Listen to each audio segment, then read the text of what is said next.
All right, we're going. How's it going, Scott? How are you? I'm doing good. Thanks so much for inviting me. Yeah, I'm excited to have you on. I was looking a little bit at your background, literally moments before I pressed or gave the video or enabled the video again, and I like what I see. You were at a startup. Where did I have this just now? What did it say about the startup?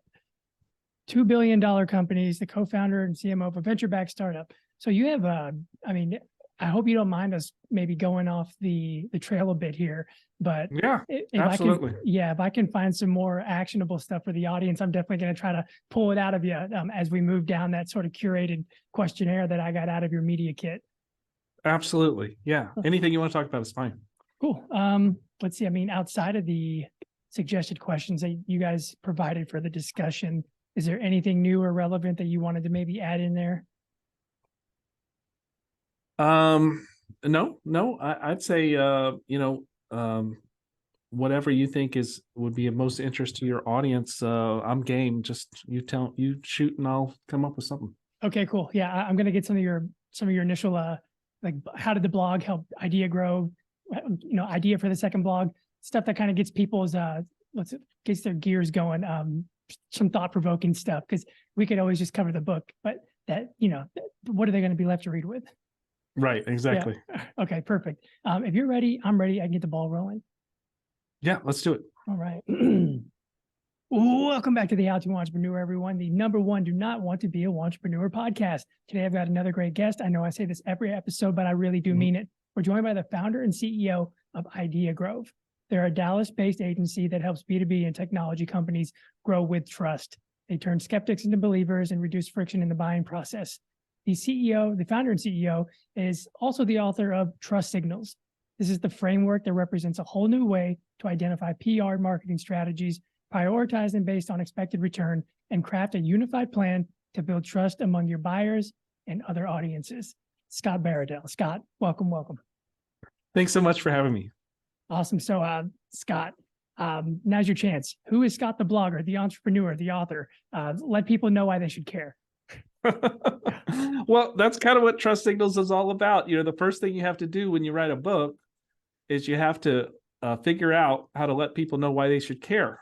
So, for example, the things I do, and most authors do, is you try to find people that are better known than you to give you those little blurbs, those quotes endorsing the book on the jacket. And then I try to come up with a really impressive bio to put on the inside cover. And then I try to get a bunch of positive Amazon reviews. And then I try to get people I know on social media to talk about it. And all of those things are trust signals. And those are all the things that I try to do, or any new author would try to do, who's maybe not as well known as, Malcolm Gladwell, to get people to read their book. But since people haven't read the front or back cover, who are your audience perhaps yet, I started out as a journalist. My core talent and passion is probably writing. I went from journalism into corporate communications. As you said, I worked for some large companies. I've mostly worked in technology, which is why when I started my agency 18 years ago now, I focused on B2B technology companies primarily. Although the ideas and trust signals really apply to startups, small businesses. It can be tech or non-tech, B2B, B2C. It's really kind of some general ideas and principles that hopefully a pretty broad cross-section of people would get value from. Yeah, absolutely. Whether it's a book or your business or your social media profile, you're sort of looking to provide these sort of trust signals, or those, what's the word? Social proof. Right. Yeah. All these sorts of things that help anyone doing anything nowadays sort of validate themselves amongst those who are just finding about them for the first time. And how important is that when you're you're trying to sift through new books, new authors? There's so many fish in the sea at this point. Amazon's got print on demand. They're just cranking anything and everything out that you could possibly search for. We've got to have some key differentiators. Earlier on, you had a blog. You've had multiple blogs, but this sort of speaks to the author, the passion, the writing that you just mentioned. And that blog sort of segued or grew into a business, or the business grew because of the blog. I'm not sure if it was the chicken or the egg or the chicken. What's that story? Because I find that extremely fascinating that you were, you built something without having to do traditional marketing, advertising. You weren't doing PPC. You had this blog. Well, I guess Google maybe, but SEO more or less.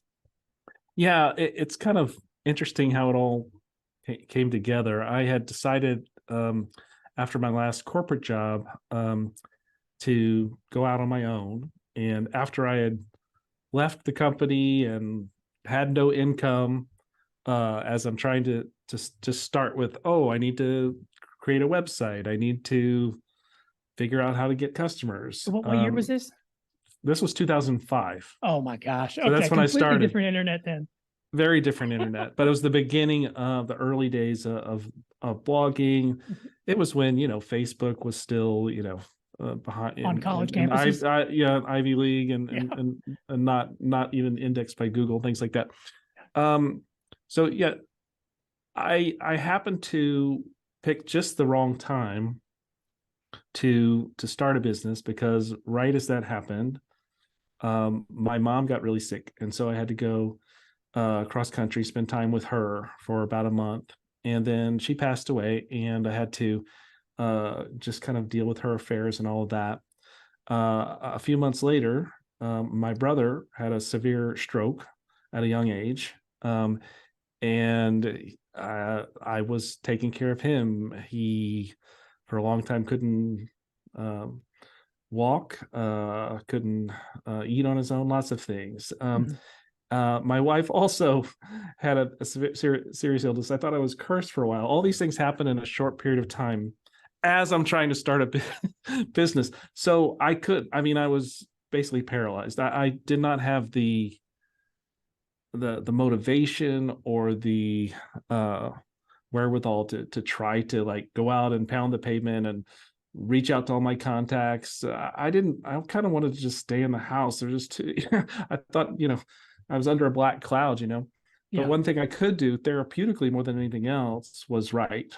And so for that purpose, for that reason, I just started. I had created the Idea Grove website, a small website. I started a blog on it. Well, as it happens, at the time, not many people were business blogging. It wasn't very common then. And so there were maybe three PR bloggers in all of Texas that anyone heard of. The network of blogging of PR bloggers was small. Everyone knew everyone, linked to each other's sites and so forth. Well, I was the only person really blogging about PR in Dallas. And as a result, I would love to say it was a plan, but it was not. Within a short period of time, I'm starting to get inbound inquiries from people that want to do business with me because they've seen my blog. They saw my blog because it's suddenly ranking #1 for Dallas PR firms over the Dallas offices of Edelman and Fleischman Hillard and all these established firms, established local firms too, just because I was the only one blogging. And I was also blogged through the blog. I was networking and getting kind of all those backlinks. And so the blog truly, I don't know what would have happened if I hadn't been blogging, because that kind of kick-started the business at a time when, I just didn't have the initiative to go out and go get it. Mm-hmm. And it really, it was obviously not the best time in my life, but what came out of it was, wow, thinking about creating a business and having success without selling. Yeah.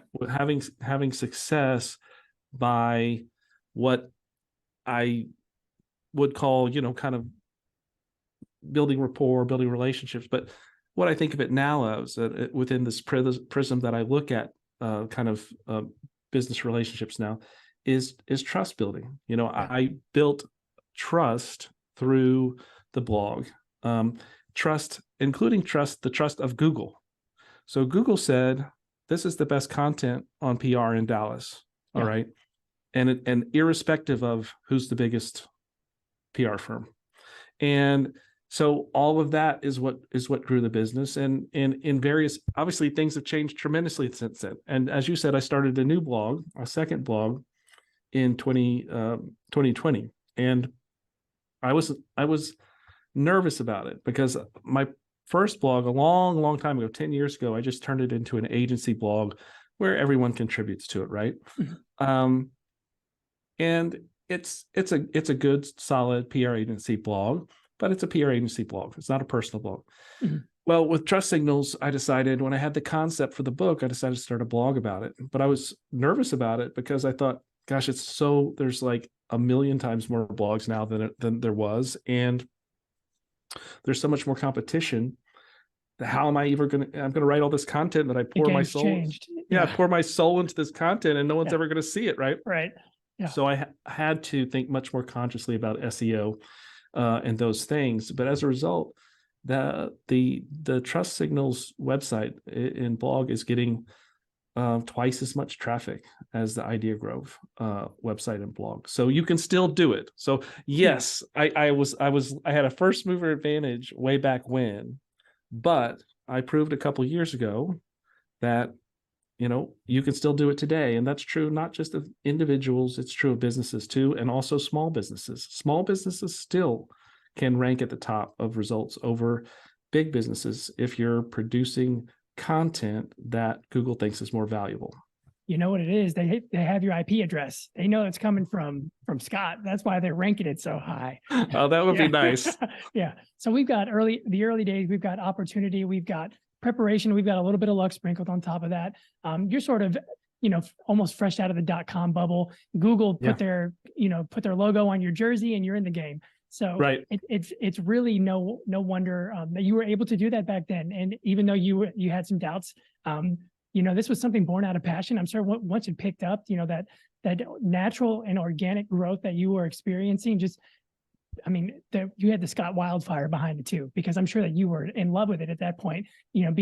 Seeing success in your blog or your business and having that sort of that SEO backed Google stamp that has enabled, I'm sure it was hyper growth almost the entire time.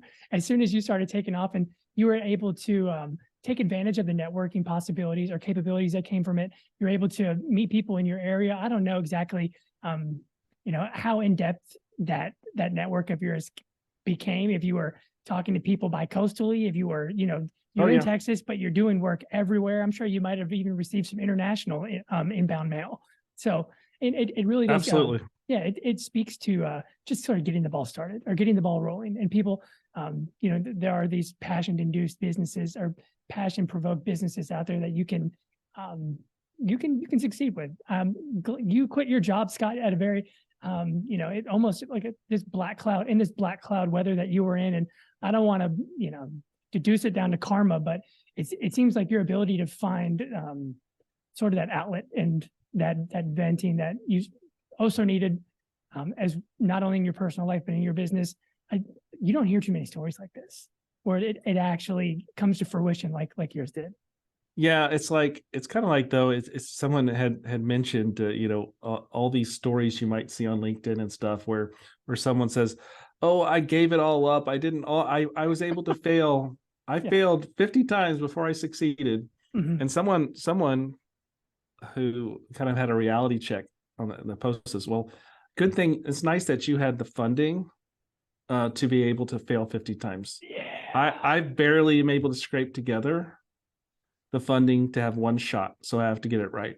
So I guess that's just to say, yeah, it's nice to fail forward if you're a trust fund baby, but and everyone can do it to a certain extent. But when you start talking about real dollars, mm-hmm. we're all in different places, and so I'm very careful to recognize where I've just been fortunate, and that everyone's circumstances are different, and whenever you have any measure of success, yes, it's almost always going to take passion, hard work, all those things, but there's always some luck involved too. Always some luck, right place, right timing. So you, Idea Grove, you've got the blogs. At this point, you're a self-proclaimed established author. People know who you are. So when you go to release this book, I'm sure people that have been following you for quite some time, they're like, finally, he's coming out with, Idea Grove, or he's coming out with a book, or he's doing something that I can buy from him outside of, B2B service. How was that that initial build up to your book, or how's it been? Is it more difficult than you thought, or have you been implementing other tactics? No, it's gone well. I've had some help within the agency, and the main difficulty is just been kind of like the difficulty of writing the book and why it took so long, is that I'm also running a business at the same time, and it's just such a different. One of the first things I did, and I realized I had to do to scale Idea Grove 10 years ago, was I couldn't do all the writing, and because we prided ourselves on being able to understand and write about B2B tech. So the first people I hired was some senior journalists and people who had tech backgrounds and you could hand all that off to, because writing is like this very focused activity. So you're trying to write a book, especially, which is a scary thing to think about because it's so long and all the pieces have to fit together. So finite. It's like a deep thought thing. Yeah. And then running a small business is like a chicken with its head cut off thing. You're just running around, you're running a little around less from calculated.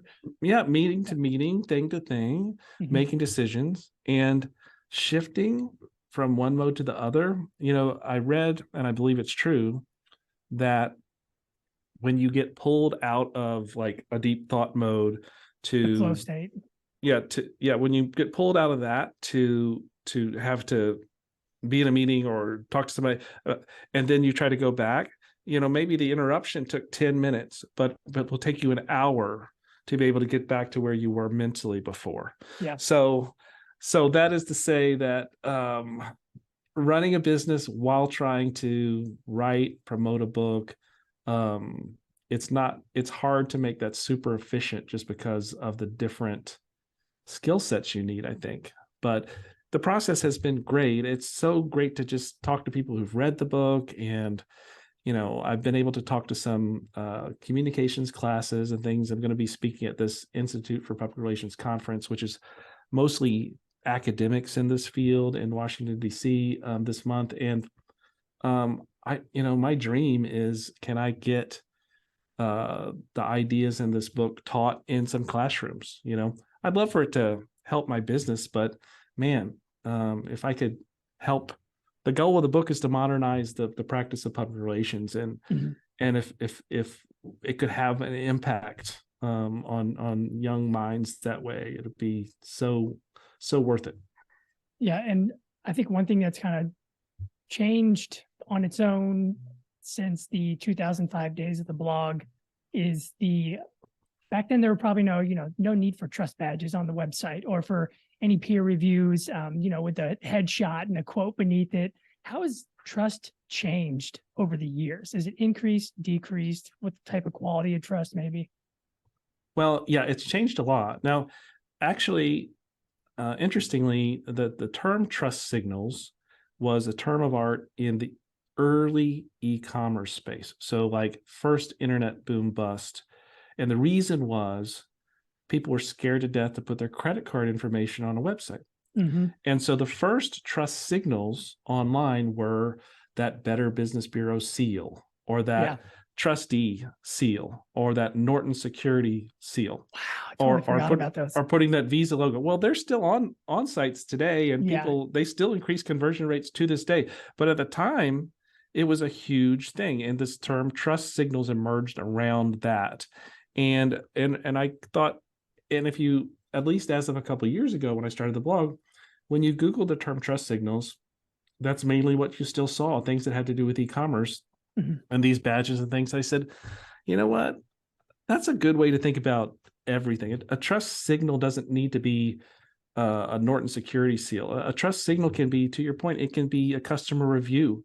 It can be that logo of your customers that you have on your website. Say, look, I've got these great customers. So if they trusted me, you can trust me.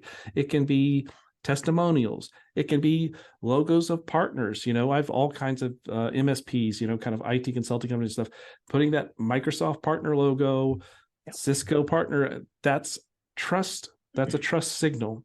And you go out beyond the website into customer review sites, G2 or Yelp, whatever, anything in between. Same thing. All of these are trust signals. So I call them on your website, there's trust signals.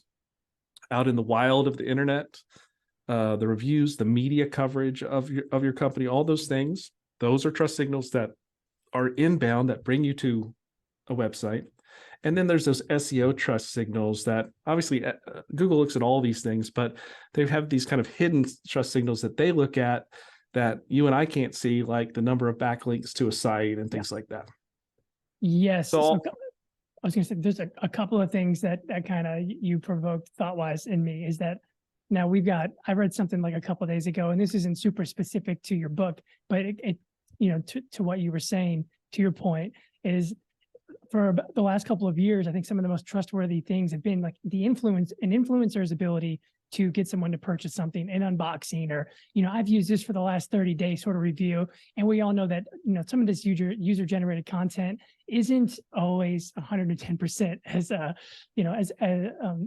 the parallelability between that and a real trust signal, like a BBD or BBB or Norton sort of stamp of approval, there's it can get murky. So I've seen that people are starting to actually believe influencers less and less and doing their own research for these Norton or Google like elite level of verification. So the tide is always changing, it's always moving. But I think the one thing it is doing aside from that is it's always growing. There's always going to be more ways to sort of convolute. You can get positive or negative things that are going to sort of help you work your way upstream to what is hopefully the full transparent thing that you're looking for in regards to trust. But Google's trust signals, this is interesting. I had someone on the show a couple of years ago, and they were also speaking to these secret signals. And they were like, if you want your picture to populate, if your name's Jason Smith and you want to do big, or you want to do good in personal branding, you need a Crunchbase profile. They're like, it's going to populate that grid of pictures on the first, Google SERP, and you're gonna out index anyone when your name gets Googled. Is that true? Do you know anything about this, or any more secret signals that we can share with the listeners? Well, I know that particularly for technology companies, Crunchbase, you can create a Crunchbase profile for your company, 10 years ago and never update it. It'll still pop up on your second page of results. So there's some truth to that. It's a high authority site and a high authority directory. And once Google's decided that, you're silly to ignore it. So what I tell when I'm helping clients to figure out how to prioritize, I tell them, well, let's start with your first page of Google results when someone Googles your brand name.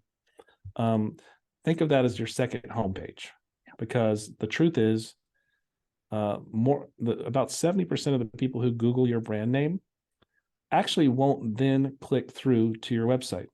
They'll get the information they need either by just going to your second homepage, that first page of Google results, or they're going to go somewhere else to learn about you, because they trust what other people say about you more than what you say about yourself. And so what I tell clients is, when we're like, gosh, there's so many review sites, which ones should I care about? Well, let's look at the ones that come up in your first or second page. Oh, look, looks like after your website, Glassdoor comes in number 2. Oh, well, the Glassdoor, that's just for recruiting. We're talking about sales. Oh, you don't think customers and potential customers look at your Glassdoor? They want to find out if you're a jerk too. It's true, and especially with professional services firms. Mm-hmm. So look at every aspect of your online presence with the assumption that the higher it is to the top, more people are going to look at it, and prioritize thusly.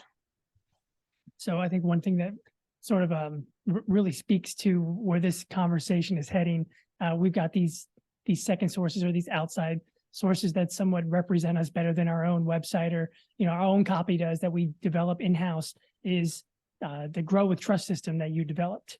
So I'm assuming that the trust system is created with or by sort of its own ecosystem of different verticals of trust that sort of lend to your overall trust rating with potential customers. Yeah. So what I do in the first half of the book is I talk about 80 different trust signals, whether it's on your website or in the wild online or Google's hidden trust signals. and talk about them. But then I say, when you're going to try to get around to building a marketing or PR program around these ideas, don't use them as like some checklist where you're kind of going down a list and, oh, do I have this on my site or whatever? Yeah. No, because you can't do everything. Everything you could do is not relevant to you or wouldn't necessarily help you as it would another business. So I developed the Grow with Trust framework as a way to use as a way to approach and prioritize a marketing program with trust signals in mind. So Grow with Trust. Trust is an acronym in this case where the T stands for third-party validation. So that would be media, influencers, customer reviews. Those are three bases you need to have covered online today, because those are the three main sources of third-party validation that people will use to figure out whether you're worth doing business with or whether you do a good job. R is reputation management, because that's PR or marketing playing defense. You have to be ready. Small businesses get canceled all the time today too. It's not just like Disney or somebody. It's the local place where I get my hair cut. They got confused with this other salon that was all into politics, and they almost went out of business before they went on the local news to tell people it wasn't them. So it can happen to anybody, and you have to be ready for it. And the best way to be ready for it is to have good content out there to let people know, give people more context. It's like the craziest stuff can happen. Like I don't know if you heard about this, happened a couple of years ago. This with Wayfair, the online furniture store, just out of nowhere. I think I should know this, it's in the book, but I think originally on Reddit and then spreading like wildfire everywhere was this kind of a QAnon-ish kind of thing where it saw some very expensive armoires that were named after that had the names of boys and girls, and that, but for some reason they were either mispriced or it was a certain kind of piece of furniture that cost like $10,000. Yeah. And so someone posted, wait a minute, $10,000 for an armoire? That's ridiculous. And they have these names of children. And I did my own research online, and it looks like there's some kids with these first names who have been kidnapped. So all of a sudden is Wayfair involved in child trafficking? I would hate for that to be true. Yeah. So, and that post, pure wild speculation, takes off. And you look at this is a couple of years ago now, you look at Instagram, Twitter, any social media today, you do hashtag Wayfair trafficking, and you're still going to see stuff. That's out horrible. Of thin. So you have to have a strategy for how to be prepared for that. Yeah, mitigate. Or all the trust that you gather through these third-party validation and so forth can be wiped away in an instant, right? And then the U in trust is Grow with Trust is user experience. So that's just making sure that your website is earning trust, and that could be through the testimonials and things on your site. It can also be like site speed.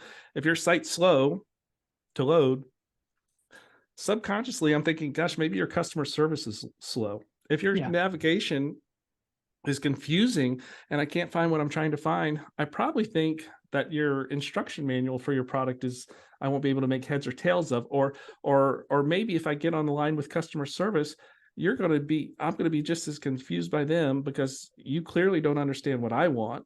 So all of those things, that's the user experience piece of it.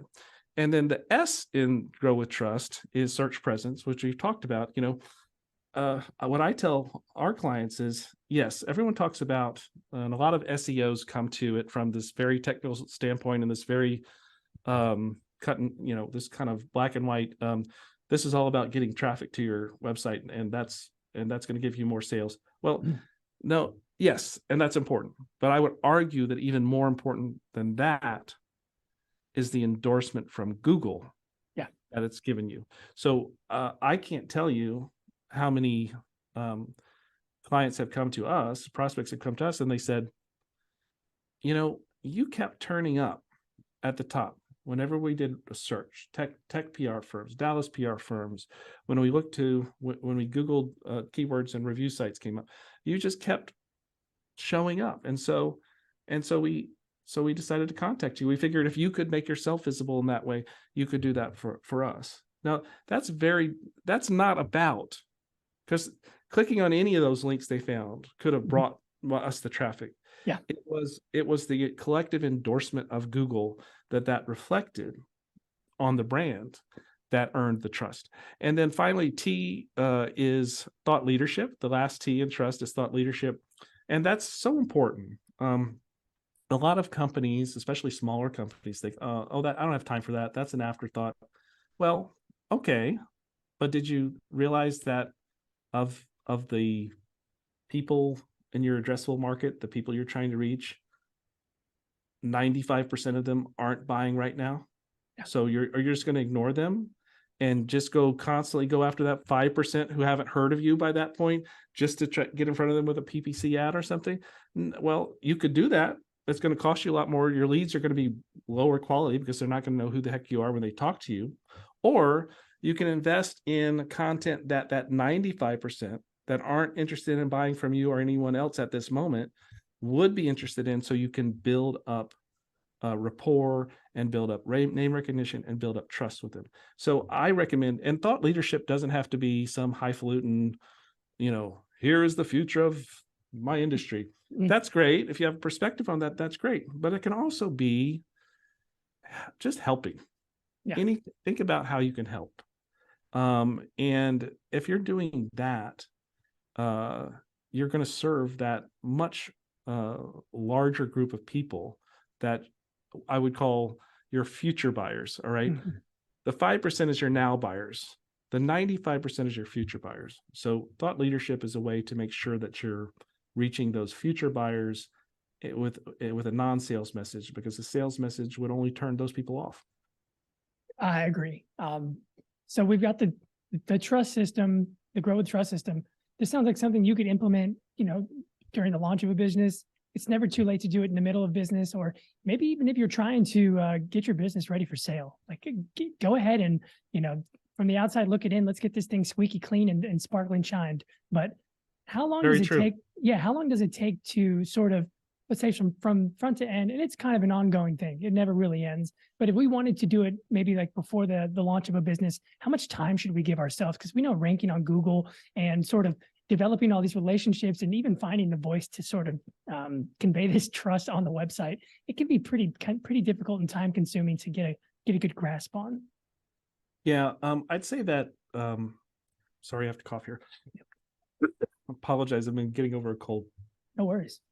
A lot of startups are saying, hey, well, yeah, this all sounds great, but we don't have any customers yet, so we can't put. I'd say the best thing is put those customer logos and testimonials. Well, it's almost like what you do to get the business started. What was your ammo to start the business? What is your ammo to get that initial seed round?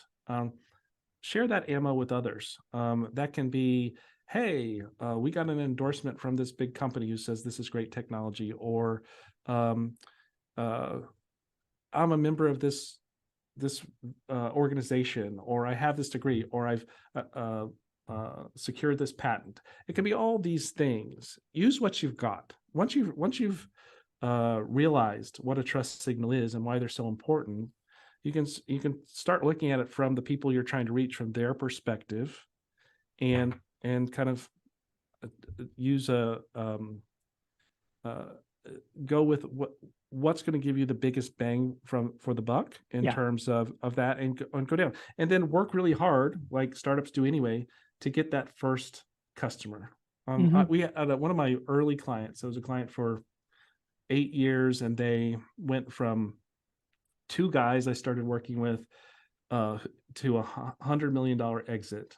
And what they did that was so brilliant is, they were able to get a recognizable name company as a client early, when they were just two people.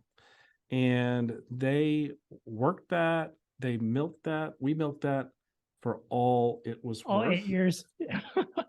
Absolutely. And the woman who was the client contact, the contact who they sold the deal to eventually was on their board and everything else. So Okay. you've got to do things like that. You got to Syndicate the think brand. about that. Yeah. Syndicate the brand. That's a good way.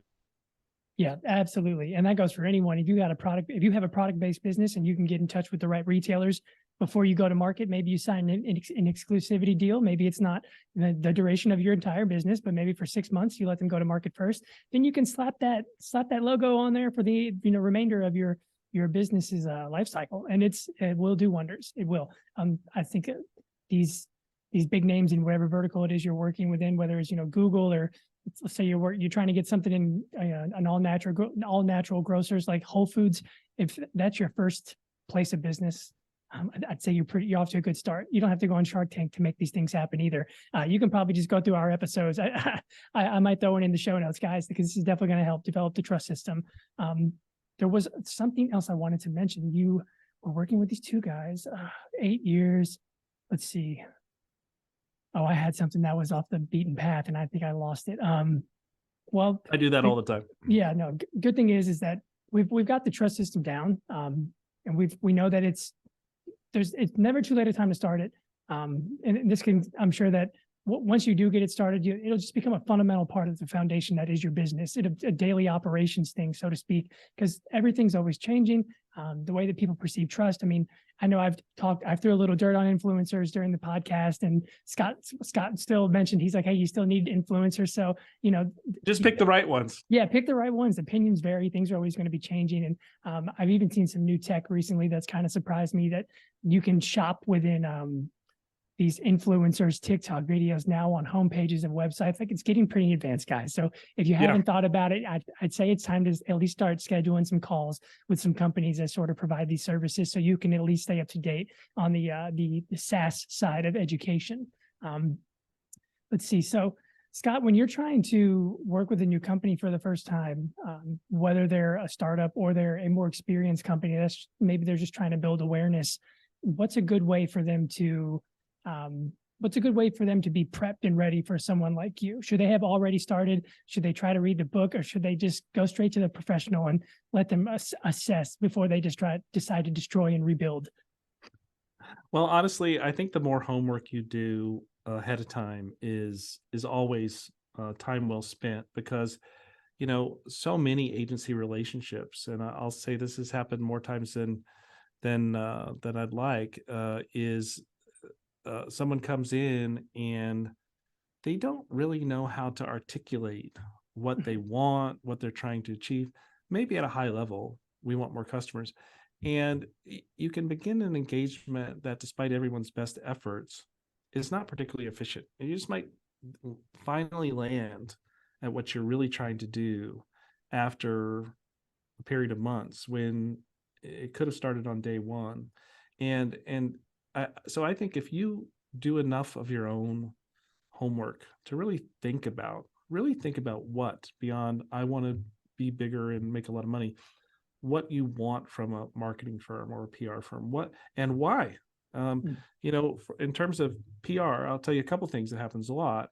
We'll have clients that'll call us and say, hey, we want PR, we want media coverage. And I'll look at their website and I'll say, this website doesn't have credibility. If we pitch to the media and they come to your website, they're just going to think you're small time, or they're just not going to take you seriously. So if that's what you want, for example, to answer your question, start by doing your website, whether it's us or somebody else. Have someone do your website and get your web presence in such a way that money spent to try to get media coverage is not wasted. The other example I would give is that a lot of times when people say they want PR, what they're really asking for is media coverage. And so I'll say, why do you want the media coverage? And sometimes they don't have a good answer. And I think it's very important to ask yourself those questions before you think about engaging with an agency. And the answer I'll typically get is, oh, we want more awareness. We want more visibility. And I'll say, well, if you really just wanted visibility, wouldn't it be cheaper to identify your target audience and just use retargeting and things to just kind of harass them all over place Everywhere. online with, Yeah. with ads. Yeah. Well, you're going to get brand awareness among your target audience You a might lot make some cheap. money too. Yeah. Yeah. Well, you're going to get brand awareness a lot cheaper than you would through PR. That's the truth. Yeah. But it might not be the kind of brand awareness you want. They might be annoyed by getting these ads if they're in that group that's not looking for what you're offering right at that moment, Mhm. which is most people. And so what I communicate, which is often not really thought through, is when you ask for media relations, what you're really looking for is validation. Mhm.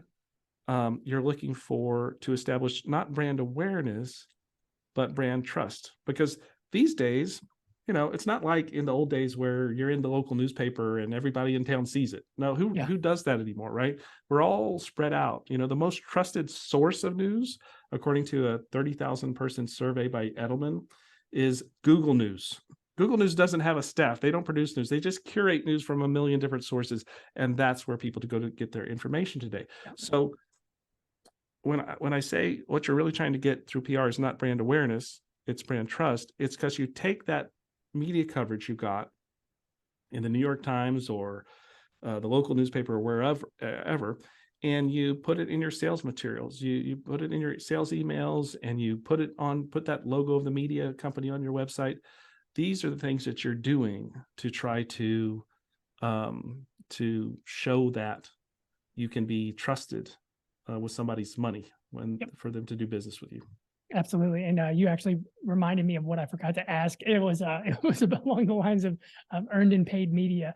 Do you suggest that people at least attempt earned media, pitching their product, having their website cleaned up before just, or maybe as opposed to just deciding, hey, we're going to do the sure straight fire thing, and we're just going to get in touch with Newswire, and we're going to give them $20,000, and they're going to put our product in a magazine that they're already partnered with, and we're going to call it a day.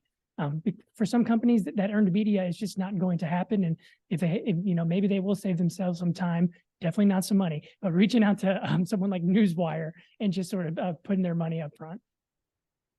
Well, it's a really good point, and I do think a lot of times in PR and coming from that field, there's this silo of PR is earned and advertising firms are paid, and never the twain shall meet. And you need all of it today, and you need a mix of it. And so what I say is it's not earned or paid, it's trusted or untrusted. So if what you're getting through Newswire is the kind of visibility that's going to earn you trust rather than saying be seen as an ad, then that's good. We strongly support as superior to earned in many cases, doing thought leadership through these tier one membership programs like Forbes Councils, Fast Company Executive Board, Entrepreneur has one as well, and other publications, because basically the Entrepreneur one, for example, I think they just raised the price, but it used to be like $1,000 a year. I think it might be $3,000 a year now to have access to submit articles, and they publish them right along with everything else on the homepage. And if I had a piece that I submitted, they just judge them based on the quality of the piece. Mm-hmm. And it's not whether you are a member or not a member, but being a member, your piece gets seen. Yeah.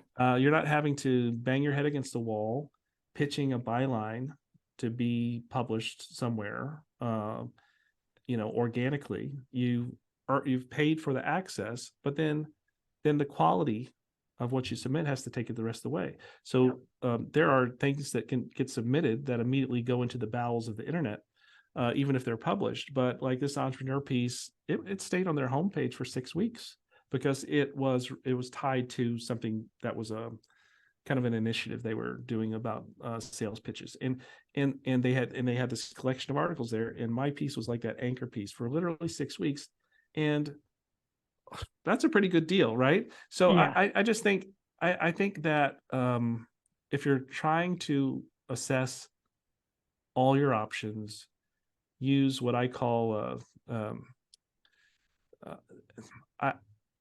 I start with the low hanging fruit and put a wish list of all the things that you could be doing and really kind of assess, okay, what would you get out of it? How hard would it be in terms of time or cost? And what's the biggest bang for your buck? It may be, look, you've already got a bunch of happy customers. Why aren't you getting their faces on your website with video testimonials, and why aren't you asking them to post 5-star reviews? UGC. Why, there's so many, we encounter all the companies that are just so busy trying to They're grinding. they're grinding, and they're not taking, and we'd come in and say, do you realize what an incredible untapped asset you have? You've got all these happy customers, but I go to your website and I just see a bunch of, kind of generic information about what you do. Yeah. And I'm not seeing all these human stories about how you've helped people through what you do. And it's worth any price to, you're just wasting all that work. It's like for us, something that we've been producing more and more websites. And one of the best things, it's about 20% of our business now, maybe a little more than that. We used to do relatively few. Now, like we launched 2 last week, and I can tell you that the best way to sell a website is to show somebody the 2 you just did last week. You know what I'm saying? And the same thing is true for businesses that are wanting to get new customers. Yeah, them your other customers. Show them a great thing that I saw on I know you've seen it. It's pretty common on like high volume sales sites, SaaS site and so forth, is that immediate social proof when someone subscribes to the newsletter, someone buys the product, and that little look, that bandwagon effect, even if you're aware of the bandwagon effect, it's very powerful. You want to be one of the 10 billion burgers served, or absolutely 1 trillion. I don't know how many it is. Now it is. Now that I'm having one, it's 1 trillion. Awesome. Okay, Scott, we've definitely covered as much of the book as we can without just leaving people without reason to go and check it out for themselves. I'm going to move. There it is, by the way. There it is. Yes. We'll have that. Don't worry, guys. It'll be back. It'll be in the show notes. It's on Amazon. I saw it right before I hopped on the call. But I'm going to move us into some more rapid fire type questions before I get us both out of here. Great. All right, PR agency world, or trust signal world. Who are some of the bigger names that you follow? Well, my favorite person in PR world is Jeannie Dietrich, and she has a blog called Spin Sucks, and she invented something that is being taught in schools now. So my role model in that sense, it's called the PESO model, which is the idea of combining paid, earned, shared, and owned media together in an integrated program. That's good. And then on the marketing side, I'd say Ann Handley, who from Marketing Profs. She's been at this whole idea of content marketing before the term content marketing was coined, and she's still out there, an innovator. She's been around a long time, and she's still an innovator. She's still producing great books and doing great work. Awesome. What's one thing you would tell your younger entrepreneurial self? Interesting. My younger self had no entrepreneurial ambitions. So different from a lot of entrepreneurs who I've had lemonade stands and so forth. So I was never that person.